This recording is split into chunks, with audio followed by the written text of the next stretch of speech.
La Corse. L'île de beauté, dans son épine dorsale, se cache le sentier de tous les extrêmes. Le GR20. Plus de 200 km, 15 000 mètres de dénivelé positif. Réputé pour être le parcours de grande randonnée le plus difficile d'Europe. Un sentier implacable qui ne fait aucune concession. Pour la plupart, c'est un rêve d'endurance. Pour Frédéric, c'est le défi de toute une vie, en tant qu'amputé fémoral. Face à ces montagnes de roc, chaque pas est un combat, chaque sommet est une victoire contre l'impossible. Le défi était clair, mais au départ, l'expérience passée de Frédéric lui donnait sûrement une confiance un peu trop grande.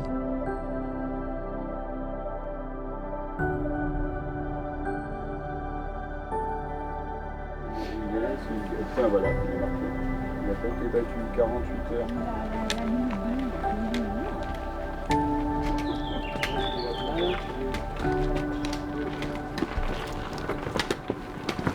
Ouais, je pensais que c'était plus simple, puisque c'est vrai que quand tu as fait le Kilimandjaro, tu te dis putain, j'ai fait le Kilimandjaro et tout, ça va être simple. Souvent, j'étais sur le cul pour descendre, parce que ça glissait, il y a des gros blocs de pierre, il y a des chaînes, il y a des machins. Je pensais qu'il allait être facile, mais j'en ai galéré. Dès le début, le GR20 a rappelé ses règles. Frédéric n'était pas le seul amputé sur cette ligne de départ. Christelle faisait entièrement partie de ce projet. Mais la montagne en a décidé autrement. Après seulement quelques jours, et face au danger imminent, l'équipe a dû prendre la lourde décision de la laisser, pour éviter toute blessure grave, ou même pire. Mais elle restera une source d'inspiration et de motivation durant tout notre parcours.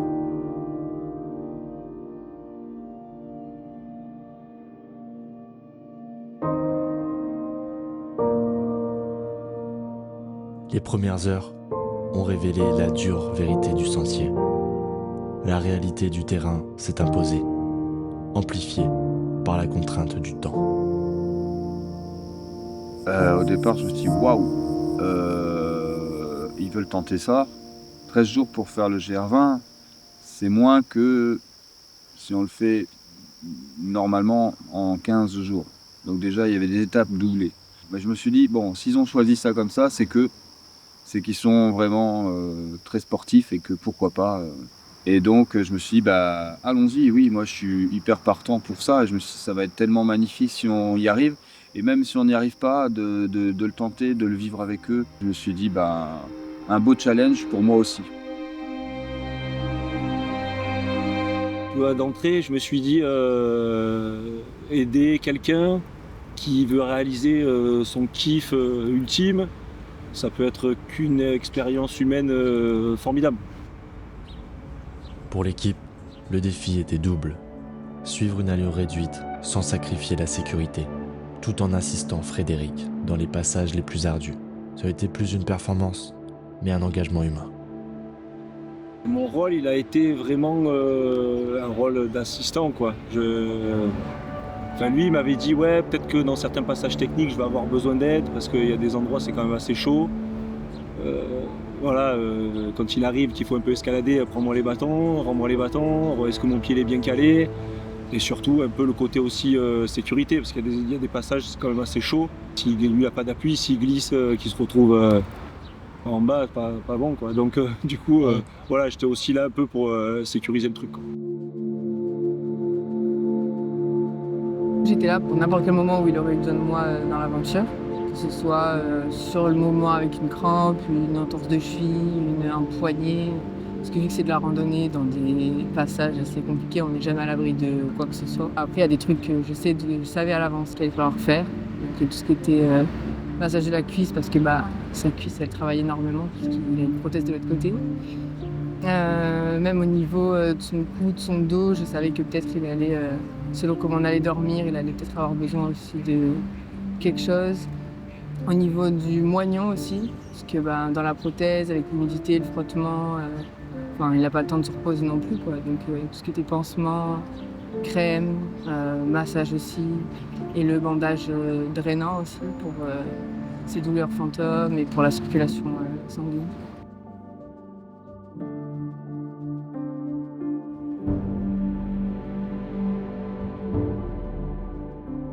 Le rythme imposé a rendu chaque pause impossible, transformant l'effort en simple endurance. J'ai commencé à me poser des questions à certains moments où je me suis rendu compte que sur les timings, on n'était pas du tout dedans, ce qui est normal. On allait facilement doubler le temps de marche, c'est-à-dire que ça te posait des problèmes de récupération. Ce qui est très important sur le GR20, c'est on marche, mais il y a des temps de récupération, des temps de repos qui sont essentiels. Donc ça a été difficile pour moi de gérer ça. On partait très tôt, on arrivait très tard, on faisait très peu de pauses, des micro-pauses à chaque fois, juste pour manger un truc. Et ça, c'est une problématique importante, puisque sur le GR20, ce qui permet aussi à la fois d'en profiter, mais aussi de se régénérer, c'est la beauté, c'est le plaisir, c'est d'aller tremper ses pieds dans une rivière, c'est de savourer un rayon de soleil, de découvrir une plante, de goûter quelque chose. Il y a tellement de plaisirs qui sont avec les efforts. S'il n'y a pas ça, c'est beaucoup plus difficile. Ça ne donne pas de récompense, on va dire, au plaisir d'être en montagne aussi. C'est pour ça que là, ça a été une endurance aussi à l'effort. Il y a eu des moments où la nature elle-même s'est acharnée. Un jour, la montagne est devenue un torrent, transformant la progression en survie. Même par beau temps, ce passage est déjà bien compliqué.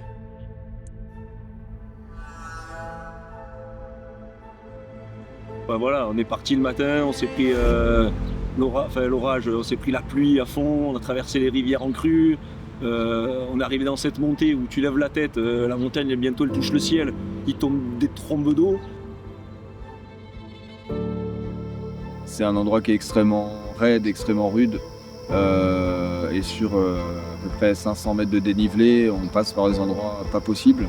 Déjà quand on le fait par beau temps, c'est déjà très compliqué. Je me disais déjà avec Frédéric ça serait compliqué. Mais là on s'est retrouvé sous une météo exécrable avec des trompes d'eau. Je t'inquiétais quand même de savoir comment on va faire pour traverser chaque fois qu'il y avait un cours d'eau, parce que les cours d'eau ils avaient énormément gonflé et tout. Et on a fait un peu du canyoning mais en montant.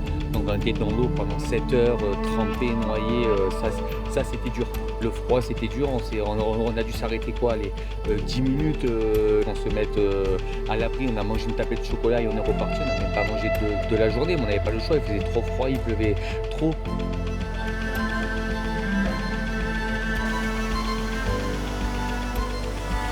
C'était pas vraiment la joie de sauter dans l'eau. C'est des choses qui marquent parce que j'ai vu aussi l'équipe derrière qui tenait comme elle pouvait, qui grelottait parce qu'on ne pouvait pas aller plus vite que Fredo. Je repense à ça en tant que moment d'aventure forte pour tout le monde.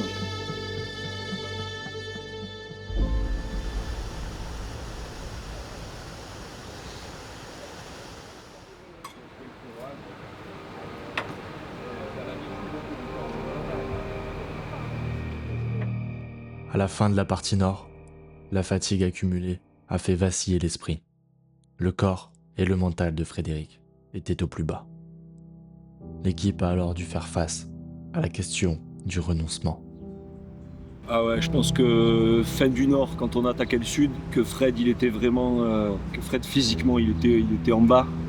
Même mentalement il flanchait, pourtant mentalement il est fort. Hein. Mais il n'était pas vraiment pas bien. Quoi. On voyait que ça devenait même limite dangereux pour moi. Je l'avais jamais vu comme ça. Alors pourtant je l'ai vu dans des situations difficiles sur le Kilimandjaro, même pendant les entraînements au centre de rééducation. Je l'ai déjà vu dans le dur, mais jamais dans un dur pareil. Donc si j'ai douté, je me suis dit bon, peut-être que là ça va être dur de se relever, mais en fait il a prouvé le contraire.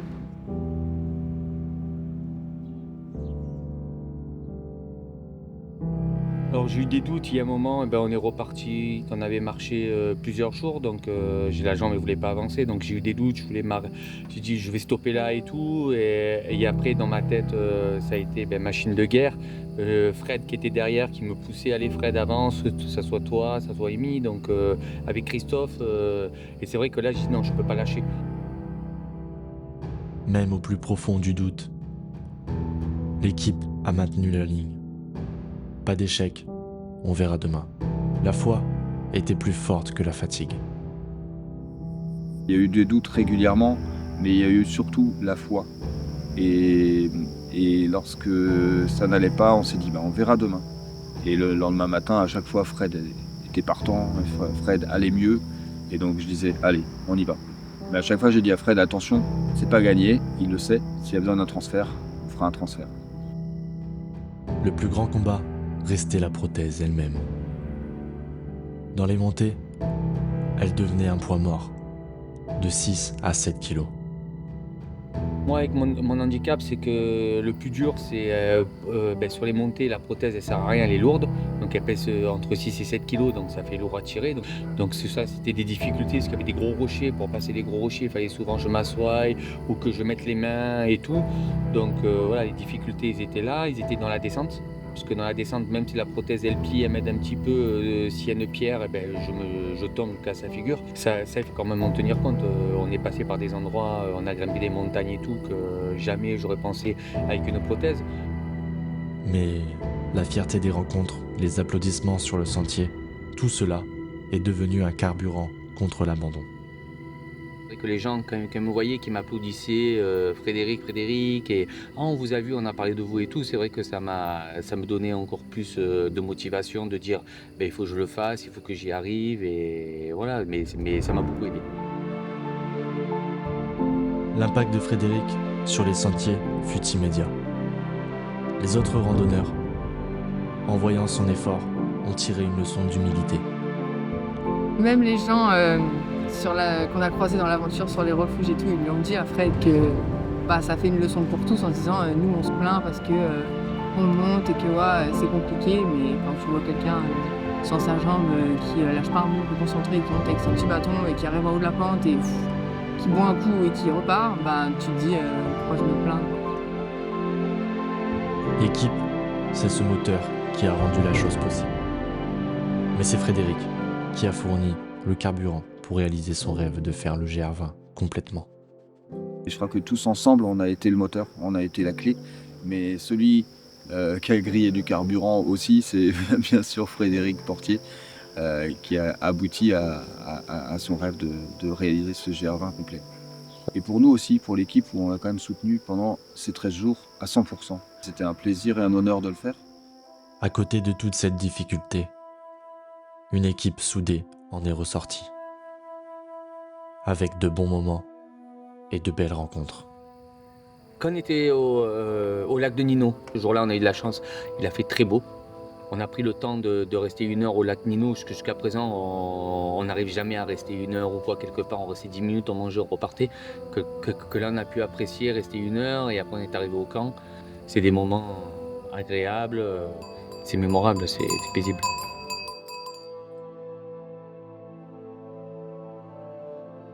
Mais après, au lieu d'un moment précis, c'était plus la rencontre avec Christophe qui m'a, plus que le paysage magnifique, les montagnes magnifiques, les rivières magnifiques, tout ce qui nous a enseigné, on va dire, sur tiens, goûte cette plante, regarde cet arbre, ça vient de là, l'eau elle part d'ici, elle arrive là, il nous a tout expliqué, ce mec, il connaît tout, il est fantastique. Ouais. Et tu sens que même humainement, c'est un super mec, quoi. Les montagnes elles sont belles, mais lui il est encore plus beau. On est tombé sur vraiment un bon gars. On voit des rochers un petit peu plus haut où il n'y a plus de forêt, là, juste en face de nous. Je dirais le moment où on est arrivé, que tout le monde applaudissait Fred, trop fier de lui, trop contente pour lui qu'il soit arrivé. Même un relâchement de c'est bon, c'est fini, on l'a fait. Un soulagement, super, une fierté, super, regarde, c'est la un objectif réussi. Et voilà, la fontaine de Conques. L'équipe en est heureux. Bravo le Fred. Sentiment de fierté quand même d'avoir pu l'accompagner jusqu'au bout. Voilà, surtout fier de lui, de l'avoir vu se mettre dans le dur comme ça, se dépasser comme ça de jour en jour. Même quand il était mal, dans sa tête, il essayait d'avoir la tête hors de l'eau quand même, quoi. Pourtant, il était au fond complet, hein, mais il disait ouais, je vais y arriver, je vais y arriver, alors que tout le monde voyait qu'il était cramé, tu vois. Et voilà, fier de lui pour ça, quoi, d'avoir vraiment rien lâché jusqu'au bout. Et après, Crotch, c'était bien ou pas? Oui. Comment t'en ressors, j'en prends toujours une leçon un peu. Et même le petit goût de l'inconnu, de l'aventure, du défi, de l'accompagner, de l'amour que l'équipe se porte pour se soutenir.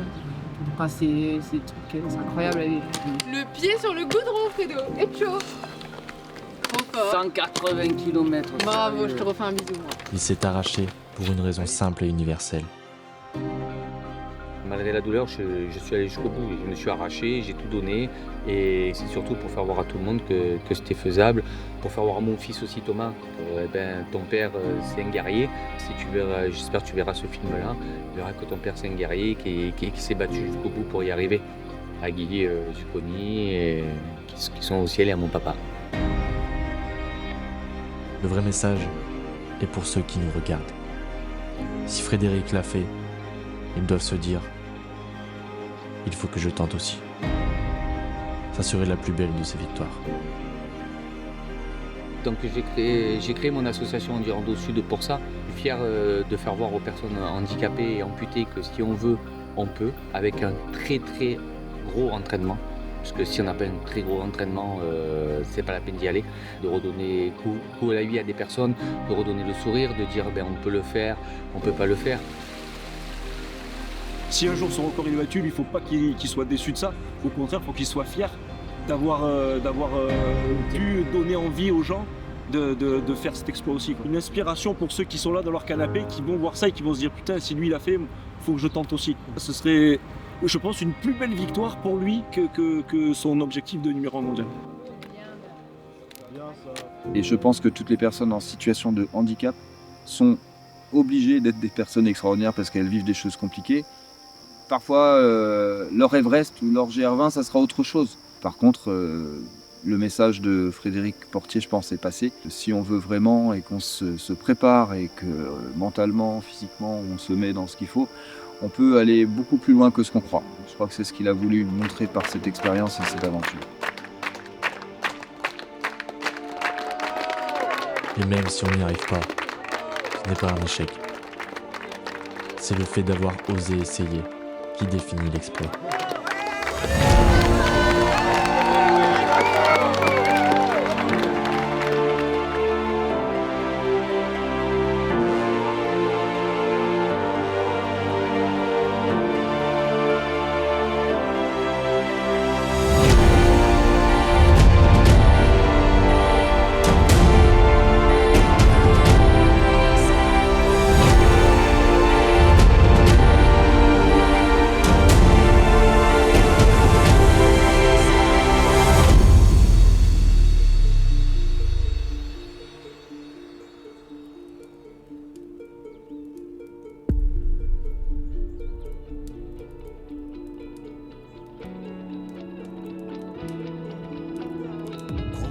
C'è parso dove compio d'asista, dichiarando scomparso l'ardore di resistere, pigliando a sventura d'un popolo afflitto, di veda sua cultura mora senza un zitto. Conto volti appena ammonto a baldanza, da vacchi qui la vena, fossi senza speranza, sbattendo qui sa fiamma di passioni sincera, e fando d'ogni brama un'intima chimera.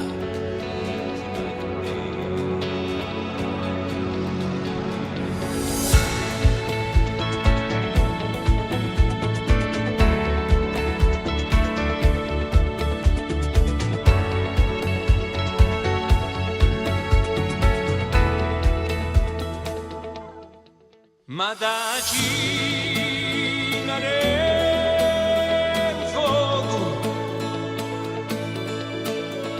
sbassando i vinigi, volta sempre poco a poco, l'alba d'un